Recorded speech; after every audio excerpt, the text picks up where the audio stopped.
Hey guys, welcome back to Mo's Game Table. Today we're going to take a look inside 40th Panzer Korps, Russia, October 1941. This is a game designed by Chris Harding and published by Chris Harding Simulations. This is another one of the games I got from Chris Harding, who is a CSW Gold sponsor. And this one has very high marks. It centers around the 40th Panzer Korps. It's a company battalion level simulation of the battles in the vicinity of Borodino in 1941. So definitely interested in checking this one out. This is a Ziploc game, so no back of the box. So we'll jump right into the components and see what you get. Then we get the cover sheet. And on the back of the cover sheet, we have designer's notes from Chris talking about this game and the design itself. Then we have the rules, our player aid, the 3 counter sheets that you need to cut yourself, and the maps. So let's set up the map and take a closer look at the game. And here's a look at the map that comes with the game. You're going to take the 2 maps, lay one on top of the other to create the overall map itself. Slap some plexi down, you're good to go. Really love the map. The graphics on it are fantastic and very easy to read. You've got multiple types of terrain here. You've got clear woods, hills, towns, cities, secondary roads are dotted all over the map, and then you have the one main road, the red one that goes through the center. And then we have rivers, and then a major river on the far side. Then the railroad itself, there is one rail line that goes through the middle of the map all the way through to Mojaisk, giving us a very busy and interesting battlefield to fight on. And we'll take a look at the player aid card that comes with the game. At the top, we have the turn record track and the weather and supply track, and a little dotted line across that signifies you need to cut this off. So that'll be a separate part. On the rest of the player aid card, we have the CRT, the weapons effectiveness chart. And on the back, we have the terrain effects chart, which lists out all the different types of terrain, the cost for leg movement and mechanized movement, as well as the combat effect each piece of terrain will have. And we'll take a look at the counter sheets that come with the game. The German units are on top and the Soviet units are on the bottom. The left number is the unit strength and the right number is the movement allowance. For armor, you'll see this little box that goes around the middle number, and that is the armor modifier. For the artillery units, the middle number is the range. And then the number to the right of the counters is the morale.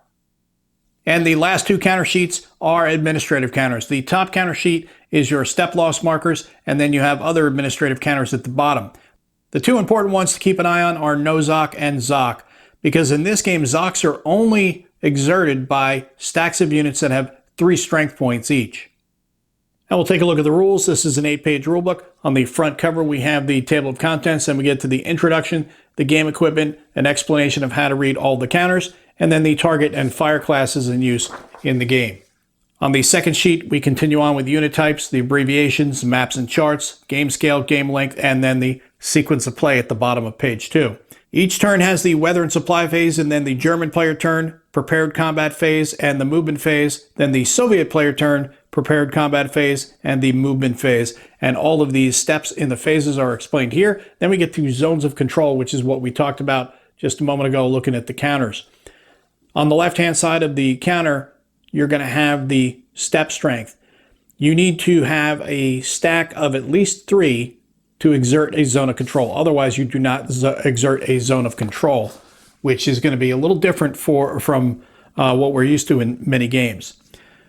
Then entering and exiting zones of control, stacking. The stacking limit in the game is broken down by nationality. The German stacking limits, any 3 battalions or any 4 battalions from the same division can stack in a hex.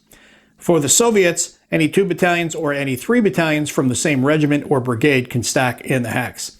Then we get into the combat procedure, combat sequence, fire, target priority, column shifts, firing on multiple targets, artillery support, support declaration, and support restrictions. And then the combat results are explained to you here.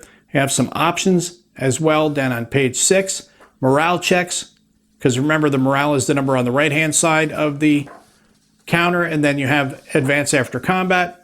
And then the setup for the game is explained on the back of the rulebook, as well as the reinforcements and the victory conditions. And that is a look at everything you get inside of 40th Panzer Korps, Russia, October 1941. This is a game designed by Chris Harding and published by Chris Harding Simulations. This is another one of the games I got from Chris, and I had heard a lot of good things about this one, so I was going to pick this one up, especially being it's East Front. I love East Front, so I'm going to jump all over that. Really love this map, and the quality of the production of the games he puts out is really fantastic. And small rules, only 8 pages of rules, but they look like they've got a good amount of chrome to them and a couple of twists to what you're used to in especially a smaller, low to moderate complexity game. This doesn't look like a low complexity game. It looks like it's, about moderate complexity. Not really difficult, but there's things to keep in mind, especially the Zocs. Because remember I said 3 strength point to exert a Zoc. Otherwise you're not going to exert a Zoc.